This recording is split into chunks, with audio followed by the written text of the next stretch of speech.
Morning to all of you. Welcome back to my channel. अगर आपने subscribe नहीं किया तो प्लीज़ सब्सक्राइब कर लीजिए ताकि आपको आने वाले टाइम पे नोटिफिकेशन मिल सके। जैसा कि आपको पता है, मैं डेली द हिंदू न्यूज़पेपर से एक आर्टिकल लेके आता हूँ जो कि एग्जाम पर्सपेक्टिव से बहुत ही बेनिफिशियल रहता है। यहाँ पे आपको स्पोकन इंग्लिश के लिए कंटेंट मिल जाएगा और मेंस आंसर राइटिंग जो यूपीएससी के लिए या स्टेट पीसीएस के लिए होता है उसके लिए आपको यहाँ से बहुत सारी चीज़ें एक्सट्रैक्ट कर सकते हैं आप यहाँ से। तो न्यूज़पेपर की पीडीएफ आपको मिल जाएगी टेलीग्राम चैनल पे, द यूपीएससी फॉर्म, ये टेलीग्राम चैनल का नाम है। तो यहाँ पे आप जाके इंडियन एक्सप्रेस और द हिंदू न्यूज़पेपर की पीडीएफ फ्री में डाउनलोड कर सकते हैं डेली सुबह 6 बजे। ये एडिटोरियल हम पढ़ेंगे, एडिटोरियल पेज है द हिंदू का। यहाँ पे बात कर रहे हैं एब्जेक्ट फेलियर। मतलब एब्जेक्ट होता है हाईएस्ट डिग्री हो निराशा की, मतलब बिल्कुल नॉट प्राउड फील हो आपको, हाईएस्ट एब्जेक्ट निराशाजनक फेलियर। तो एब्जेक्ट कंडीशन होती है बिल्कुल highest degree of any bad thing. यहाँ पे बात हो रही इंडिया का 2024 global hunger index. Global level पे जो हंगर इंडेक्स आता है, ranking is a matter of concern. जो आई है रैंकिंग इंडिया की ग्लोबल हंगर इंडेक्स में, वो बहुत ही चिंता का कारण है। कंसर्न मतलब चिंता का कारण है। तो यहाँ पे बात हो रही है 2024 की global hunger index. Global level पे हंगर इंडेक्स होता है भूखमरी। तो आपको पता होगा सस्टेनेबल डेवलपमेंट गोल की हम बात करते हैं, तो उसमें गोल नंबर जो 2 होता है ना, उसको बोलते हैं जीरो हंगर। पहले पे पावर्टी होता है, सेकंड पे एसडीजी। सेकंड जो 17 गोल थे ये 2015 में डिसाइड किए गए थे कि 2030 तक अचीव करने हैं। तो इन्होंने एसडीजी 2 है जीरो हंगर, और जो 2030 तक समाप्त करना है। तो बट ये चिंता की बात है कि हमारा तो इंडेक्स बहुत डाउन चल रहा है, 2030 तक कैसे समाप्त करेंगे। कल भी जैसे वर्ल्ड फूड डे था, तो 16 अक्टूबर को वर्ल्ड फूड डे होता है, उस पर भी बहुत सारे आर्टिकल आए थे इस ग्लोबल हंगर इंडेक्स को लेके या अपनी एग्रीकल्चर को लेके, कैसे हम इन चीज़ों को रिवाइव कर सकते हैं।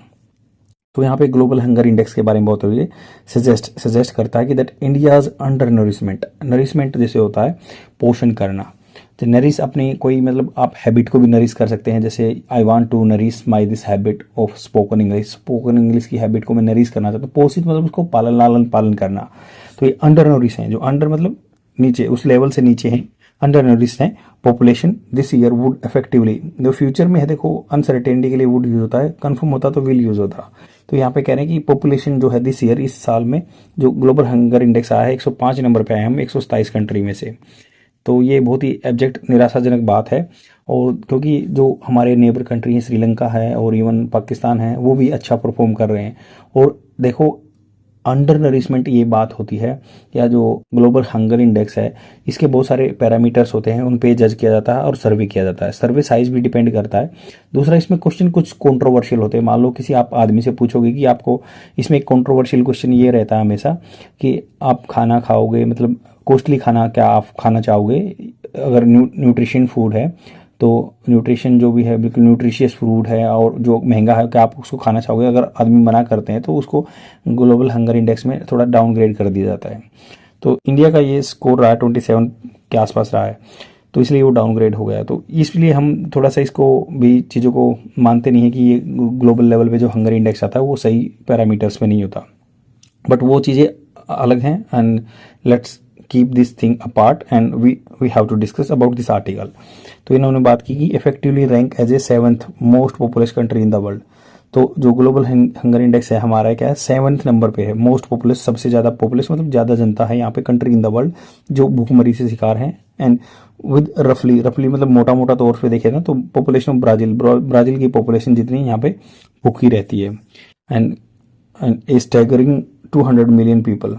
तो लगभग स्टैगरिंग 200 मिलियन पीपल, मतलब 200 मिलियन, 1 मिलियन 10 लाख, 200 मिलियन, लगभग 20 करोड़ के आसपास आदमी जो हैं भूखे रहते हैं, जो कि ब्राज़ील की पॉपुलेशन के बराबर है। इन स्टार्क टर्म्स, स्टार्क होता है बिल्कुल अपोजिशन, स्टार्क मतलब क्लियरली डिफरेंस पता चले जहाँ पे। अगर टर्म्स मतलब शर्तें या बातों में बोले तो this is about 14% of the existing population.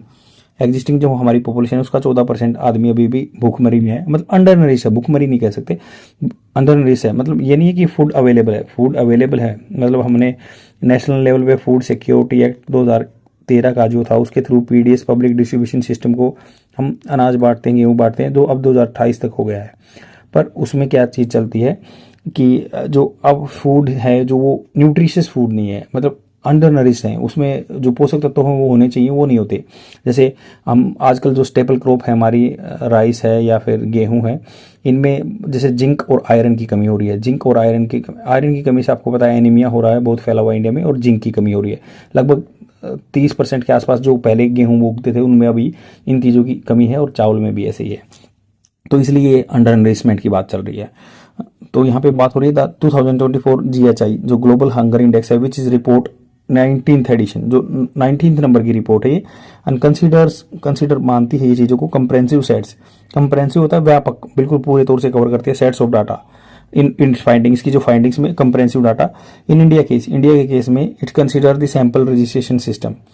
India के केस में अगर मान लो जो सैंपल इन्होंने लिया है, रजिस्ट्रेशन सिस्टम जो रजिस्टर किया है, स्टैटिस्टिकल रिपोर्ट या जो डाटा रिपोर्ट्स आई हैं, that ministry of the statistics and programme implementation. तो एक मिनिस्ट्री है जो कि डाटा को देखती है, स्टैटिक्स को देखती है, प्रोग्राम इम्प्लीमेंटेशन की मिनिस्ट्री होती है, पब्लिश एनुअली। तो ये जो कह रहे हैं कि जो एनुअली ये रिपोर्ट करते हैं ना, programme implementation ministry, sample registration system होता है, स्टैटिस्टिकल रिपोर्ट बताती है, which provide data such as on births, deaths and infant में जो बच्चा है, और मेटीरियल मोर्टेलिटी, मैटरनल मतलब माता जो प्रसव के दौरान या बच्चे को जन्म देते टाइम मर जाती हैं, based on the reports by the ministry of women and child development and NITI Aayog. तो इनकी डाटा भी लिए गए हैं, बात कर रहे हैं 2024 में। In the score of for 127 nation analysed range from the low to extremely alarming, जिसमें लो है या फिर एक्सट्रीमली अलार्मिंग है, बिल्कुल चौंका देने वाला है। While India is rank serious, India की रैंक सीरियस में आई है, क्योंकि ये जो कैटेगराइज करते हैं भाई लो से लेके जिसमें भुखमरी कम है और फिर ज़्यादा है, अलार्मिंग बिल्कुल है, तो इंडिया की कंडीशन सीरियस में आई है, जो 105 है, उसका स्कोर है 27.3। It might as well be considered as extremely alarming, इसको माइट मतलब शायद कंसिडर भी किया जा सकता है, as well be considered extremely alarming, बिल्कुल चिंता देने वाला, अलार्मिंग बजने वाला, अलार्म की तरह। If one considers various other relevant factor, relevant मतलब इससे संबंधित अगर मान लो कोई फैक्टर्स को भी काउंट करते हैं ना, जो तत्व होते हैं, इट आल्सो एस्टेब्लिश, ये स्थापित करता है कि द एब्जेक्ट निराशाजनक जो है, बिल्कुल डाउनग्रेड चीज़ें हैं जो, एंड सिस्टमेटिक फेलियर, पूरे सिस्टम का ही, व्यवस्था का ही फेलियर है बाय द इंडियन गवर्नमेंट के द्वारा, to address the most basic of human needs, जो मोस्ट बेसिक नीड है, जैसे कि एडिक्वेट, पर्याप्त मात्रा में food and nutrition that are essential to reap the benefits of the much touted demographic dividend. Touted में उसको दिखाया गया कि डेमोग्राफिक डिविडेंड है, हमारी 1.4 बिलियन पॉपुलेशन है ना, मतलब 1.4 बिलियन पॉपुलेशन का डेमोग्राफिक डिविडेंड ये होता है कि भाई जो जनता का है डिविडेंड, मतलब उसका फायदा उठाया जाए, इसको टाउटेड किया गया है। तो उसका पूरा रिप मतलब होता है किसी का बेनिफिट उठाना, तो बेनिफिट्स उठाने के लिए तो है ये जो एडिक्वेट फूड होना चाहिए, न्यूट्रिशियस फूड होना चाहिए, हेल्थी होंगे बच्चे तभी आगे बढ़ेंगे। तो India was world fastest growing economy, India क्या है, वर्ल्ड की फास्टेस्ट इकोनॉमी है, जो एट 6.8% पे चल रहा है। ये 6.8% मतलब ये है कि पिछले साल इसी क्वार्टर में, मतलब जो इस क्वार्टर में चल रहे हैं, जो साल के एंड में होता है, क्वार्टर मतलब 3 महीने का टाइम पीरियड, 4 क्वार्टर होते हैं, तो इसी क्वार्टर के कंपैरिजन में पिछले साल की देखेंगे तो हम 6.8% आगे बढ़ गए हैं। तो फाइनेंशियल ईयर जो 2024 में, with an estimate GDP, estimated होता है, हिसाब लगाई हुई, लगभग जो मोटा मोटा होता है, जीडीपी ग्रोस डोमेस्टिक प्रोडक्ट होता है, जो इंडिया में ही जो चीज़ें हैं प्रोड्यूस होती हैं, और उसमें से एक्सक्लूड किया जाता है जो मान लो बाहर का कोई विदेशी कंपनी यहाँ पे प्रोडक्शन करती है, उसको नेगलेक्ट करके ग्रोस डोमेस्टिक प्रोडक्ट बनाया जाता है। तो ग्रोस डोमेस्टिक प्रोडक्ट बनाया जाता है, तो इंडिया में भी इसको इंक्लूड करेंगे। हालांकि नेट जो डोमेस्टिक प्रोडक्ट होता है उसमें से बाहर वाले निकाल देते हैं। जीडीपी मतलब पूरे इंडिया की टेरिटरी में जितना भी प्रोडक्शन होता है उसको जीडीपी बोलते हैं। तो ऑलमोस्ट 4 ट्रिलियन मतलब 4 ट्रिलियन क्या हो गया कि 1 मिलियन होता है 10 लाख, और 1 बिलियन होता है 1000 मिलियन, और 1000 मिलियन जो 1000 बिलियन होता है वो 1 ट्रिलियन के बराबर होता है। तो यहाँ पे बात हो रही है कि जो 4 ट्रिलियन की जो है जीडीपी, रैंकिंग 5th ग्लोबली, जो कि पूरे वर्ल्ड में 5वें नंबर पे हम जीडीपी आते हैं। However it's per capita income, per capita मतलब एक आदमी की कमाई जो है लगभग $2485 है, $2485 2024 में, फाइनेंशियल ईयर 2024 में। तो लगभग $2485 हमारी पर कैपिटा में एक आदमी की इनकम पड़ती है, was less than A fourth of the global average. जो ग्लोबल लेवल पे एवरेज निकाले ना सारी कंट्रियों की, तो उसकी $13,920 है, तो उससे हम 1/4 पे आते हैं। हमारी जो पर कैपिटा इनकम है, एक आदमी की कमाई है, जो इन 2022 की बात करें, indicating the wide income inequality. तो इसलिए क्या ये दिखाता है, दर्शाता है कि भाई इंडिकेट करता है, इशारा करता है कि ये वाइड बहुत लंबा गैप है, इनइक्वालिटी है, ऐसा मानता है, that would result in vastly very disposable income. Very अलग अलग तरह की, डिस्पोजेबल मतलब जिनको खर्च कर सकते हैं, यूज कर सकते हैं, अलग अलग तरह की, वास्टली डिफरेंट मतलब होता है बड़ी तौर पर, वेरिड है, अलग अलग तरह की डिस्पोजेबल इनकम है जिसका यूज किया जा सकता है। दिस इज पर्टिनेंट, पर्टिनेंट होता है related to the particular thing. तो ये पे बात हो रही है, this is pertinent as food inflation more than doubled. Food inflation मतलब खाने की महंगाई बढ़ती जा रही है। तो देखो इस रिपोर्ट का कहना ये भी है कि भाई रिपोर्ट में मतलब जो क्या यहाँ पे ये इंडिकेशन कर रहे हैं, आंसर राइटिंग में यूज हो सकता है कि भाई इनइक्वालिटी की वजह से जो है ये जो ग्लोबल हंगर इंडेक्स में हम डाउनग्रेड हैं, क्योंकि कुछ पॉपुलेशन अपना अफोर्ड नहीं कर पा रही है न्यूट्रिशियस फूड, क्योंकि कॉस्टली फूड है। तो यहाँ पे बात हो गई भाई आदियों की कमाई कम है। अगर हम बात करें पर कैपिटा इनकम हमारी $2,485 है, मतलब साल में इतना ही कमाते हैं एक आदमी, और उधर वर्ल्ड की एवरेज देखेंगे तो $13,920 है। फिर क्या हो गया कि ये यहाँ पे दे दिया कि भाई फूड इन्फ्लेशन, महंगाई बढ़ रही है, खाने की महंगाई बढ़ रही है 3.8% से अभी 7.5% के आसपास, अफेक्टिंग द पुअर। तो महंगाई 7.5% बढ़ गई है। ये कंपैरिजन कैसे किया जाता है, पिछले साल इसी 2022 से कंपैरिजन किया कि जब 3.8 थी, अभी 7.5% हो गई खाने में महंगाई।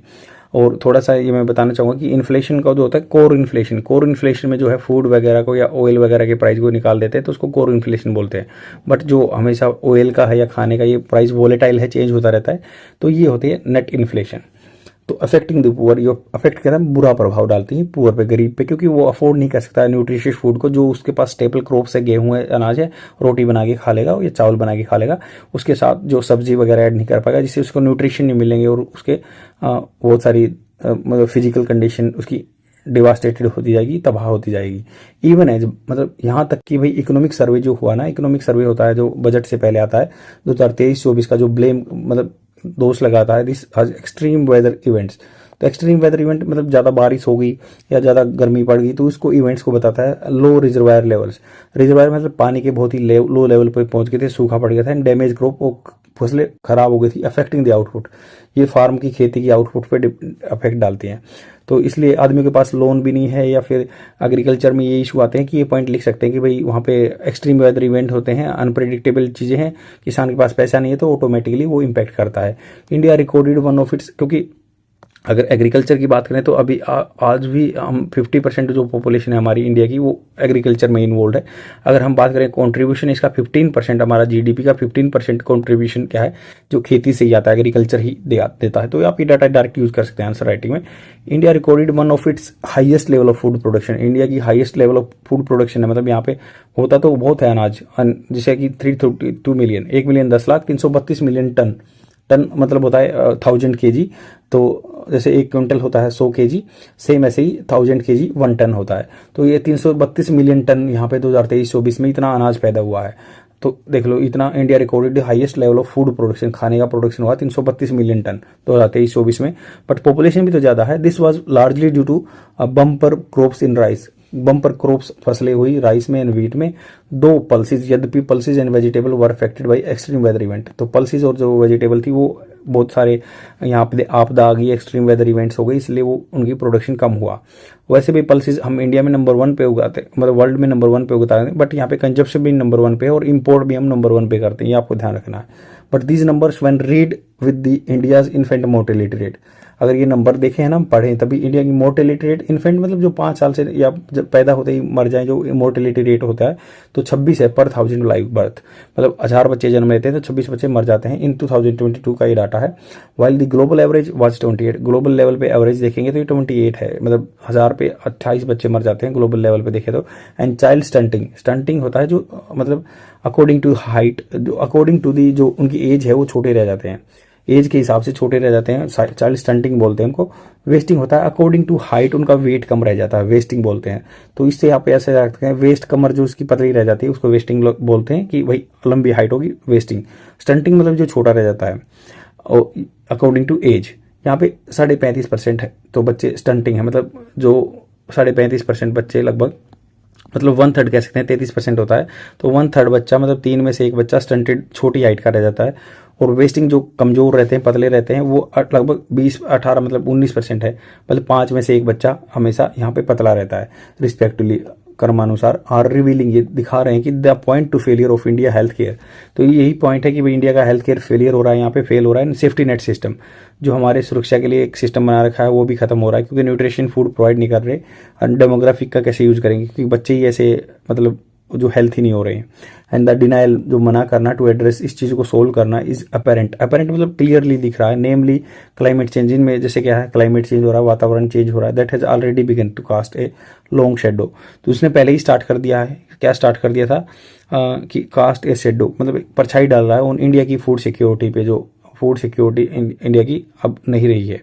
तो यही है कि लगभग 332 मिलियन टन अनाज पैदा करते हैं, पीडीएस के थ्रू प्रोवाइड भी कराते हैं। पब्लिक डिस्ट्रीब्यूशन सिस्टम जो नेशनल फूड सिक्योरिटी एक्ट 2013 के अकॉर्डिंग आपको राशन शॉप्स में मिलता है, जो कोटा बोलते हैं। तो यहाँ पे आपको मिलता है। फिर भी इंडिया का न्यूट्रिशन पूरा नहीं हो पाता, क्योंकि महंगा, अफोर्डेबल नहीं है, एक्सेसिबल नहीं है, सभी उस चीज़ को खरीद नहीं सकते हैं, और अफोर्डेबल नहीं है, एक्सेसिबल नहीं है। दूसरा, एक अवेयरनेस भी नहीं है। अवेयरनेस नहीं है कि कैसा फूड हमें खाना चाहिए। ये भी बहुत आज के टाइम में इशू है, क्योंकि मैक्रो न्यूट्रिएंट्स होते हैं जो प्रोटीन, कार्बोहाइड्रेट्स वगैरह तो पता है किसी को, बट माइक्रो न्यूट्रिएंट्स जो छोटे छोटे होते हैं, जिनसे आपका आई साइट्स या फिर आपके इंटरनल ऑर्गन अच्छे से फंक्शन करे, डाइजेशन सिस्टम अच्छा हो, माइक्रो न्यूट्रिएंट्स की नॉलेज है नहीं।